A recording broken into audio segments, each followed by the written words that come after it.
Episode के starting में हमारा डीमन किंग वही पुरानी वाली उलझुल हरकतें कर रहा था, यानी कि गेम्स खेल रहा था। और चमचा कहते कि ह्यूमन वर्ल्ड के अंदर समर वेकेशन चल रहा है और डीमन किंग कहते कि ठीक है, बेल्ज़ेबुब को उसका समर वेकेशन का होमवर्क भेज दो। और चुटकी बजाते ही होमवर्क ओगा के घर पर पहुंच जाता है। ओगा कहते कि ये भला कौन सी है। हिल्ला कहते कि समर वेकेशन होमवर्क है। ओगा कहते कि ये पिद्दी होमवर्क भला कैसे कर सकता है। और हिल्ला कहते कि डीमन लॉर्ड ने भिजवाया है, ये HW होमवर्क है, इसे करना ही होगा।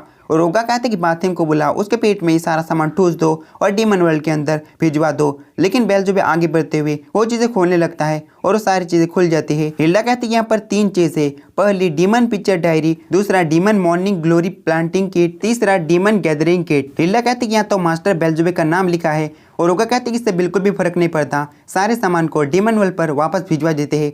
और बातिम कहते कि नाम लिया हाजिर हो गया। और यहाँ पर मैं फ्यूजी को भी लेकर आया हूँ। और फुर्ची रोते हुए कहते कि इस बार तो ओगा ने मुझे बुलाया भी नहीं, तुमने दोबारा से मेरी पहाड़ों वाली ट्रिप खराब कर दी। पहले तो बीच की ट्रिप खराब कर दी थी, अब पहाड़ों वाली भी। इस बुड्ढे की वजह से हमें कार में बैठने में दिक्कतें हुई। और जब मैं प्यार से क्यूट सी लड़कियों से बातें कर रहा था तब वो बुड्ढा आया और उसने मुझे पकड़ा और यहाँ पर लेकर आ गया। मेरी जिंदगी तो उस बुड्ढे ने पूरी तबाह करके रख दी है। बताओ ओगा, इसकी जिम्मेदारी कौन लेगा। ओगा फुर्ची को उठाकर फेंक देता है और कहते कि यहाँ पर मैं बड़ी परेशानी में हूँ। उसके बाद सारे सामान को बातिम के पेट के अंदर फिट करने लगता है। और हिल्ला कहती कि सब कुछ रोक दो। ओगा, तुम होमवर्क को बिल्कुल भी समझ नहीं रहे। ये होमवर्क तुम्हारे लिमिट को चैलेंज करता है और तुम्हें अपनी पूरी पावर यूज करने पर मजबूर करता है। जब तुम्हारा नाम इस बुक के ऊपर लिख दिया जाता है तुम उस होमवर्क से बिल्कुल भी नहीं भाग सकते। अगर होमवर्क नहीं कंप्लीट किया तो हमें महान डीमन लॉर्ड के गुस्से का सामना करना पड़ेगा। यह सब कुछ बोलते हुए मुझे डर लग रहा है, हमें किसी भी हालत में इस होमवर्क को कंप्लीट करना ही होगा। और ओगा कहते कि जब मैं डीमन लॉर्ड से मिलूंगा उसे एक मुक्का जरूर मारूंगा। और हिल्ला कहते कि पहली नोटबुक के अंदर हर पेज के ऊपर एक ड्राइंग या फिर लेटर्स को लिखना पड़ेगा। ओगा नेटबुक और पेन को बेल्ज़ेबुब को दे देता है और कहते हैं इसके अंदर कुछ लिखो। बेल्ज़ेबुब काफी ज्यादा खुश हो जाता है और उसके अंदर एक ड्राइंग बनाता है और वो ड्राइंग रियलिटी में आ जाती है। हिल्ला कहते हैं ये तो एक कैट है, मास्टर बेल्ज़ेबुब की ड्राइंग कितनी अच्छी है। और ओगा कहते हैं मुझे तो कहीं से भी ये कैट नहीं दिख रही। हिल्ला कहते हैं कि मास्टर ये कैट है ना। और बेल्ज़ेबुब इशारे से कहता है ये कैट है। और हिल्ला कहते हैं कि मास्टर ने कह दिया है कैट है तो कैट है, समझ में आ गई बात ओगा। और ओगा कहते हैं मैं भी यही कह रहा था, ये कैट है। और कैट जंप मारकर फुर्ची के ऊपर चढ़ जाती है। उसके बाद कैट को टेबल से बांध दिया जाता है। हिल्ला कहते हैं इस नोटबुक के अंदर अगर हम कुछ भी ड्रॉ करते हैं तो वो रियलिटी में आ जाएगा, मुझे इसे ट्राई करने दो, ये काफी कमाल का है। और हिल्ला एक ड्राइंग बनाती है, असल में उसने दूध बनाया था और दूध को बेल्ज़ेबुब को दे देती है। और बेल्ज़ेबुब जैसे ही दूध पीता है उसके बाद सारा दूध ही निकाल डालता है क्योंकि वो काफी अजीब था। बातिम कहते हैं कि अब मेरी बारी और नोटबुक के अंदर कुछ लेटर्स लिखता है और वो सारे लेटर बाहर निकल आते हैं। फुर्ची कहते हैं कि इस बार मेरी बारी, मैं बस एक पेज लूंगा, प्लीज होगा, मैं तुम्हारा बेस्ट फ्रेंड हूँ, मैं एक पेज में ड्रॉ करूंगा।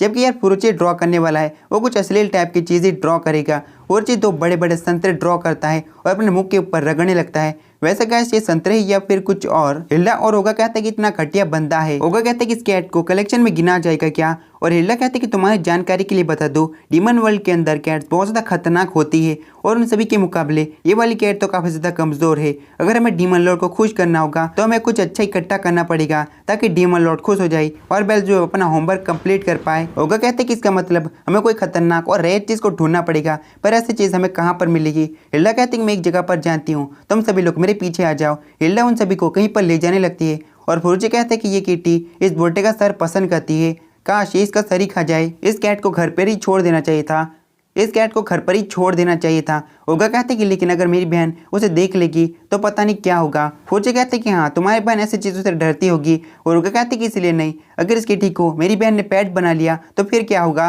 हिल्ला उन सभी को स्कूल में ले जाती है और ओगा कहते कि समर वेकेशन चल रहा है, तुम स्कूल में क्यों लाई। और हिल्ला कहती किसी जगह पर खतरनाक और पावरफुल चीज़ मिलेगी। स्कूल पर बाकी सारे स्टूडेंट आए थे, वो सब लोग एक दूसरे से मिलना चाहते थे या फिर उनको समर वेकेशन में मजा नहीं आ रहा था। हिल्ला एक अजीब सी चीज़ निकालती है और कहते कि इस चीज़ की मदद से उन सभी को पकड़ो। ओगा एक बंदे पर अटैक करता है और अटैक करने के बाद उस बंदे की ड्राइंग एक कागज के ऊपर बन जाती है। और हिल्ला कहते कि इन दोनों पर भी, और ओगा उन दोनों पर भी अटैक करता है और उन दोनों की ड्राइंग भी बन जाती है। उसके बाद ओगा शिमोकावा, MK5, सारा ब्रदर्स और बहुत सारे लोगों पर अटैक करता है और उनकी ड्राइंग कागज के ऊपर बना लेता है। बहुत सारी ड्राइंग बनाने के बाद ओगा कहते हैं कि शायद इतनी काफ़ी है और फुर्ची कहते हैं कि हमें रेयर चीज़ चाहिए। और सामने से कांजाकी और हिमेकावा आते हैं, वो दोनों कहते हैं ओगा तुम यहाँ पर क्या कर रहे हो। ओगा उन दोनों पर भी अटैक करता है और उन दोनों की भी ड्राइंग बना लेता है। और बातिम कहते हैं कि बीच में बोलने के लिए माफ़ करना, पर आपको बटरफ्लाई का भी एक कलेक्शन पूरा करना पड़ेगा। वहाँ देखो वहाँ पर है बटरफ्लाई। असल में बातिम कुनाडा की बात कर रहा था। फुरुजी कहते कि सियामा के हॉल में उड़ती हुई बटरफ्लाई हमें इसे पकड़ना ही पड़ेगा।